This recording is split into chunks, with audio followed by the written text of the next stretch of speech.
প্রিয় ছাত্রছাত্রীরা, সোমনাথদার কোচিং সেন্টারে তোমাদের সবাইকে স্বাগত। আজকের ভিডিওতে থাকছে মাধ্যমিক 2025 পর্ষদ টেস্ট পেপার। আজকে আমরা গণিতের 385 নম্বর পেজের সম্পূর্ণ সমাধান করাবো। এর আগের পেজগুলো অবশ্যই তোমরা দেখে নিও, এই ভিডিওর ডেসক্রিপশন বক্সে কিন্তু আমি লিঙ্ক দিয়ে রেখেছি।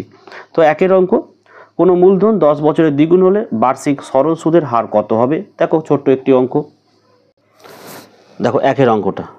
তো এখানে বলছে কোনো মূলধন 10 বছরের দ্বিগুণ, মূলধন মানে পি, আমি পি এর মান এক্স ধরলাম, হ্যাঁ ধরি। 10 বছরের দ্বিগুণ মানে সুদ আসল, দেখো সুদ আর আসল কত হলো? দ্বিগুণ মানে হচ্ছে 2x। তা আমরা কী বার করবো? ইন্টারেস্ট বার করতে পারবো। সুদ আসল 2x থেকে যদি আমি আসলটা বিয়োগ দিয়ে দিই, x বিয়োগ দিই, তার পড়ে থাকে আমাদের x পড়ে থাকে, তাহলে আসল কত হলো? x। তো আমাদের কী বার করতে হবে? আর এর মান, তো দেখো i সমান সমান PTR বাই 100। এখানে p এর মানটা তো আমি x ধরেছি, t এর মান তো 10 বছর বলেই দিয়েছে, রেট অফ ইন্টারেস্টটা বার করে দেবো বাই কত? 100। তাহলে 0 আর এখানে 0 কাটো। আচ্ছা, একটা মিস্টেক হয়েছে, এই যে আই এর মানটা আমাদের কিন্তু এক্স হবে, তাই তো? চায়ের মানটা আমি এখানে এক্স দিলাম, ঠিক আছে? তা এটা এখানে করে দিচ্ছে, হ্যাঁ, x into 10 into R by 100, এটা কেটে দাও। তাহলে দেখো এখানে এক্স এক্স কেটে দাও, 10-এর 0 কাটো, তাহলে কত যাচ্ছে দেখো? আর এদিকে 1, তাহলে আর সমান সমান 10%। অপশান বি, ঠিক আছে। নেক্সট অঙ্ক দেখো। দেখো 2 নম্বর অঙ্ক কী বলেছে যে x² minus 7x plus 3 equal to 0 সমীকরণের বীজদ্বয়ের গুণফল কত হবে? দেখো অঙ্কটি, দেখো 2 নম্বর অঙ্ক। দেখো x² মাইনাস 7x প্লাস 3 সমান সমান 0। তো দেখো এখান থেকে আমরা আগে প্রথমে লিখি সমীকরণটা, x² plus bx plus c সমান সমান 0। দেখো এখানে x² সহগ মানে a, এখানে এর মান কত? 1। এখানে দেখো x, b এর মান তাহলে কত হলো? b এর মান হচ্ছে -7, আর c যেটা ধ্রুবক ধরি আমরা সমান সমান 3। তাহলে এর মান 1, b এর মান -7, c এর মান 3। তাহলে আমাদের বীজদ্বয়ের গুণফল, দেখো বীজদ্বয়ের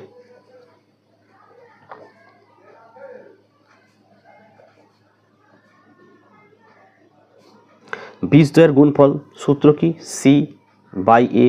সি এর মান কত? 3, এর মান কত? 1। কত উত্তর হলো? 3।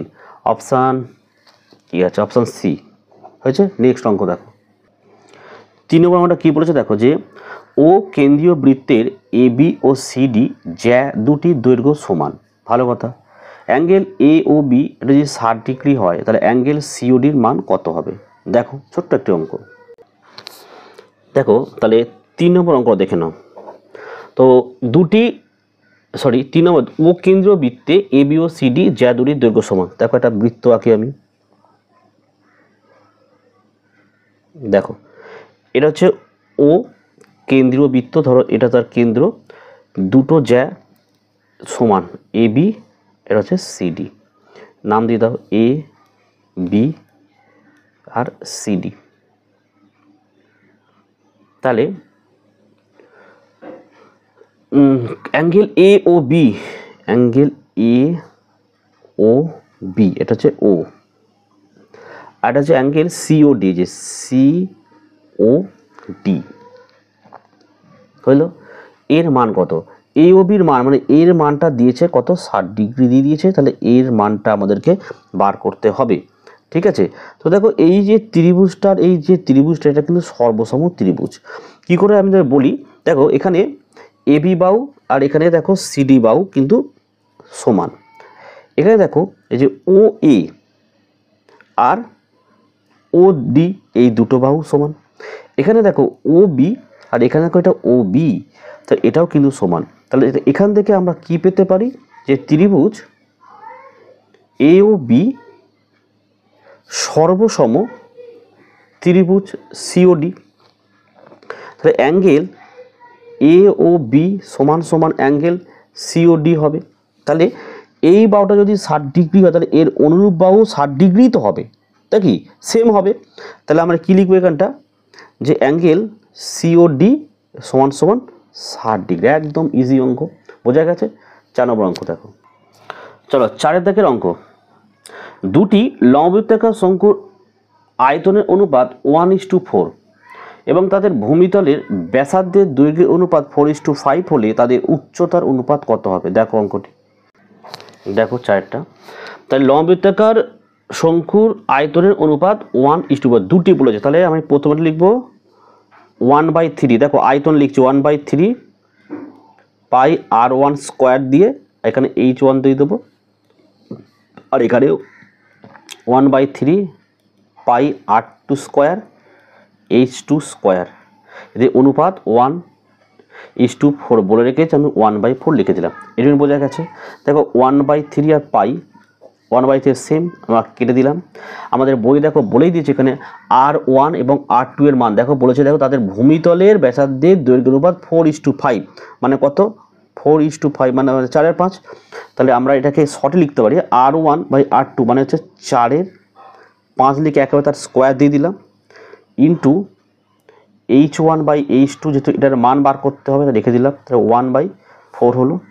দেখো আমি h1/h2টাকে রাখলাম সমান সমান 1/4 লিখলাম, ইন্টু দেখো এখানে 4×4=16 আর 5×5=25, এদিকে নিয়ে গেলে উল্টে যাবে, কত হবে 25/16 হলো। তাহলে 25 4×16 64। তাহলে অ্যাকচুয়ালি উত্তর হলো কত 25:16। অপশানটা দেখে নাও, অপশান ডি হচ্ছে আমাদের এই অঙ্কের অ্যান্সার। ঠিক আছে, নেক্সট অঙ্ক দেখো। নেক্সট দেখো আমাদের 5 অঙ্ক, যে tan alpha plus cot alpha সমান 2 হলে tan 13 আলফা প্লাস কট 13 আলফার মান কত? দেখো অঙ্কটি, দেখো 5 অঙ্কটা tan alpha plus cot alpha, তো দেখো tan alpha plus cot alpha সমান সমান 2। তো দেখো এখান থেকে এটা মানটা বার করবো আমরা tan আলফার। তাহলে আমি কী লিখবো এটা, দেখো tan alpha plus cot alpha মান হচ্ছে 1/tan আলফা সমান সমান 2। tan আলফা গুণ করলে হচ্ছে আমাদের tan স্কোয়ার আলফা হবে, এটাও কেটে গেলে পড়ে থাকে জাস্ট 1, এখানে পড়ে থাকবে 2, tan আর 2 তে গুণ হলো। নেক্সট দেখো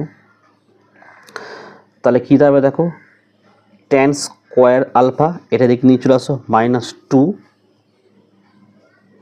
tan আলফা প্লাস 1 সমান সমান 0 হলো। এটা কী করবে, square minus 2a plus B square, এক কথা বলবো আমরা tan আলফা মাইনাস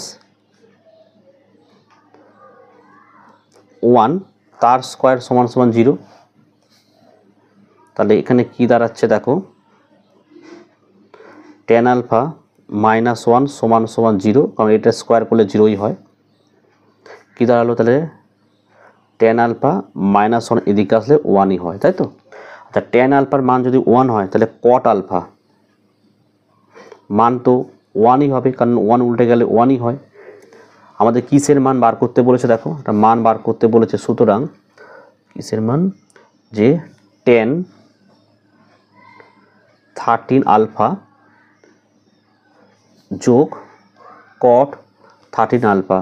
তা tan এর মান তো আমরা 1 পেলাম, তাহলে 1 এর 13 প্লাস এটাও কিন্তু 13, তাহলে 1 + 1 = 2, অপশান বি।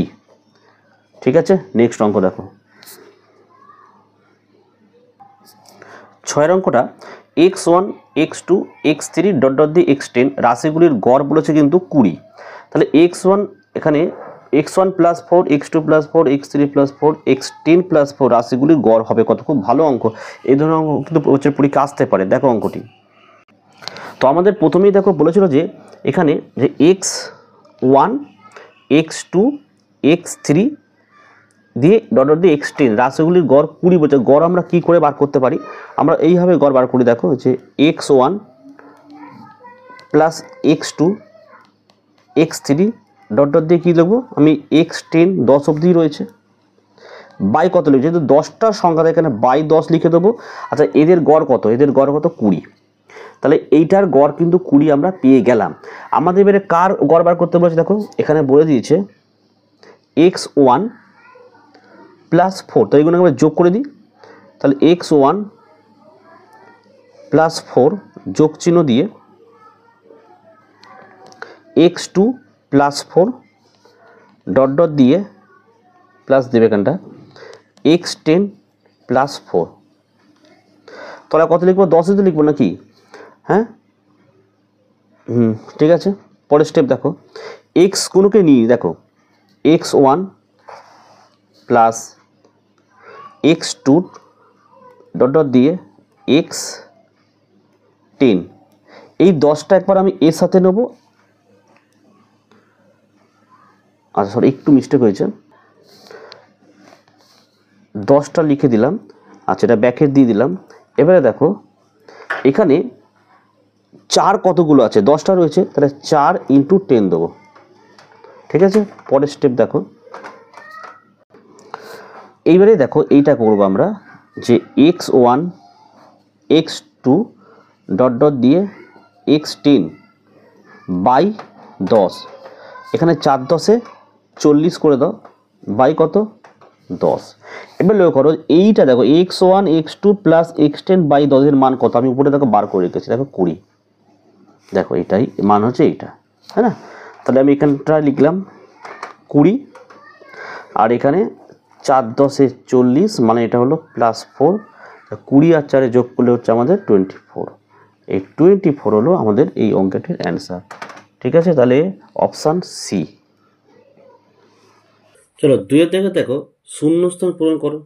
1-এর অঙ্ক কি বলেছে দেখো, এক ব্যক্তি ব্যাংকে 100 টাকা জমা রেখে 2 বছর পর সমূল চক্রবৃদ্ধি পেলেন 121 টাকা, বার্ষিক সুদের হার কত? একদম ছোট্ট একটা অঙ্ক দেখে নাও। তাহলে আমাদের 2-এর দাগের 1 অঙ্ক কি বলেছে, এখানে সমূল চক্রবৃদ্ধি। দেখো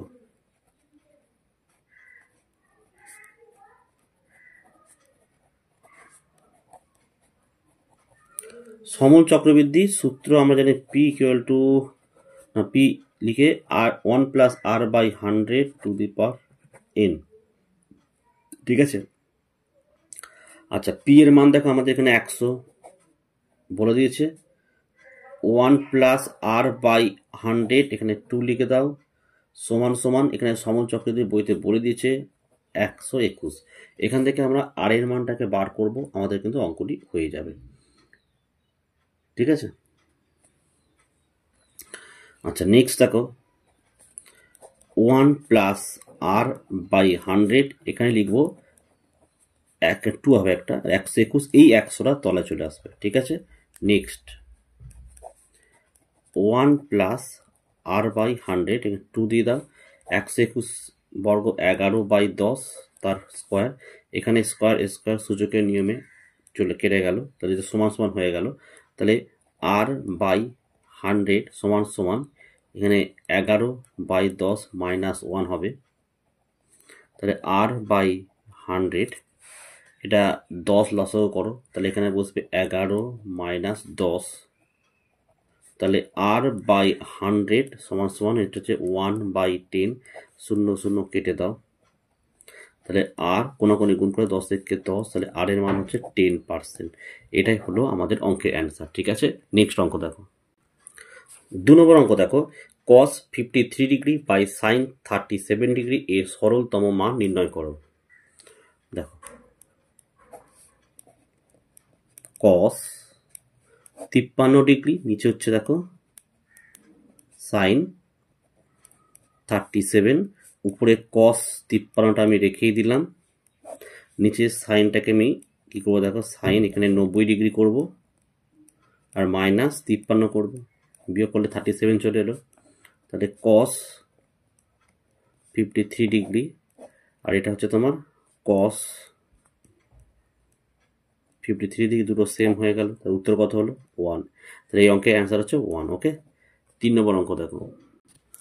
আচ্ছা এবার আমাদের দেখো 3 নম্বর অঙ্ক, x1 x2 ডট ডট দিয়ে x99 চলগুলি ঊর্ধ্বক্রমে থাকলে এদের মধ্যমা কত? খুব ভালো অঙ্ক। দেখো দেখো x1 x2 এবং x99 এদের আমাদের মধ্যমা বার করতে হবে। এটা মানের কিন্তু ঊর্ধ্বক্রমে সাজানো হয়ে যাচ্ছে ছোট থেকে বড় হিসাবে। তো দেখো এখানে তাহলে টোটাল সংখ্যা কতগুলো হচ্ছে n।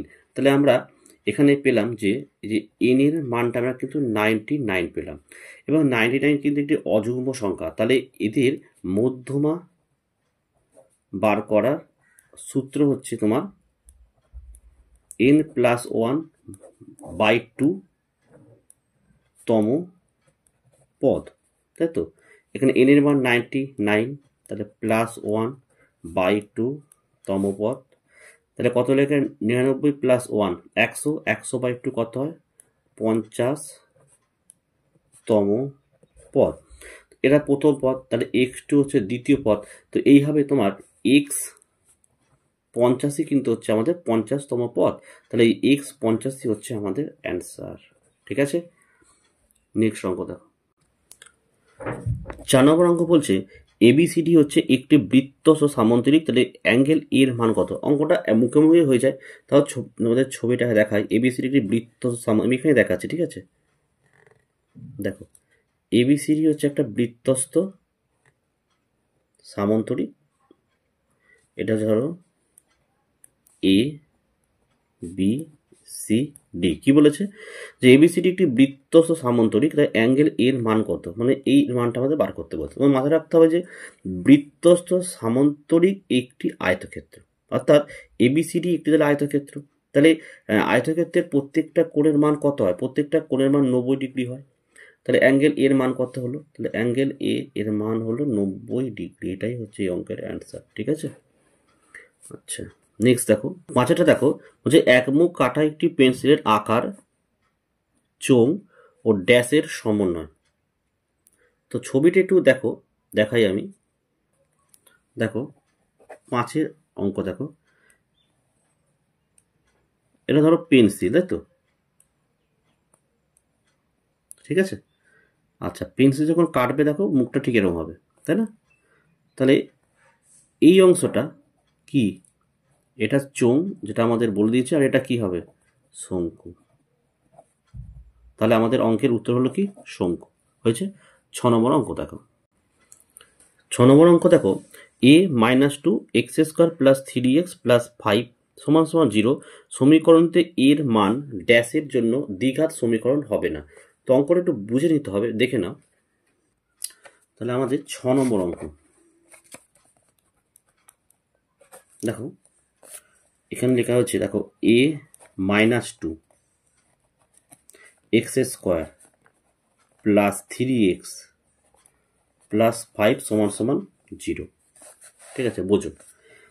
এই যে a-2 এর মানটা যদি 0 হয় তবে কিন্তু এটা সমীকরণ কখনো হবে না। যদি এখানে এটা 2 হতো তাহলে দ্বিঘাত সমীকরণ হতো। তাহলে আমরা কি লিখব? যে সমীকরণটি দ্বিঘাত সমীকরণ হবে না যদি a-2 = 0 হয়।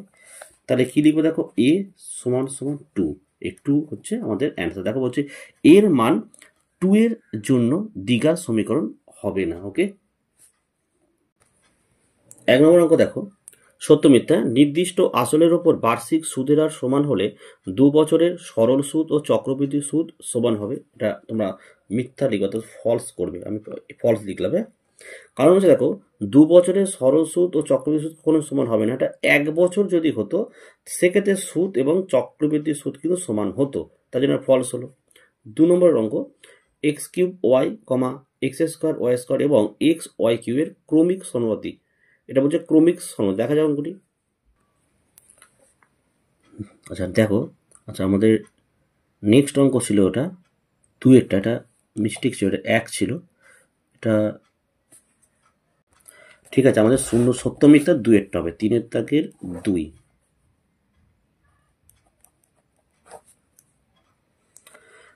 আচ্ছা 2 নম্বর অঙ্কটা তো দেখো, x³ y, x² y², আর কি ছিল এখানটা আমাদের? x y কে বলছি, এটা ক্রমিক সমানুপাতি। তো ক্রমিক সমানুপাতি হতে গেলে কি করতে হবে? দেখো x³ y is to x square y square সমান সমান, এটা ডুয়াল লিখবো আমরা, x square y square is to x y cube. দেখো এবারে তাহলে এক্স কিউব ওয়াই বাই কী দেবো, এক্স স্কোয়ার ওয়াই স্কোয়ার, কী দেবো এখানে x square y square by x y cube. ঠিক আছে, এবারে আমরা একটু কাটাকুটি করবো। দেখো এখানে এক্স কিউব এক্স স্কোয়ার, এখানে একটা এক্স পাওনা হলো, এখানে দেখো কাটলাম, এইটা কাটলাম এটা কাটলাম, তাহলে এখানে একটা এক্স পাওনা হলো, এই এক্স এক্স কেটে দাও।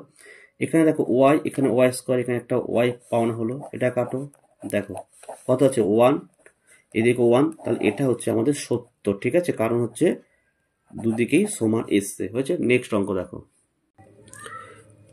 3 নম্বর অঙ্ক। দেখো sec square 27 degree minus cot square 63 degree এর সরল মান 1 হবে।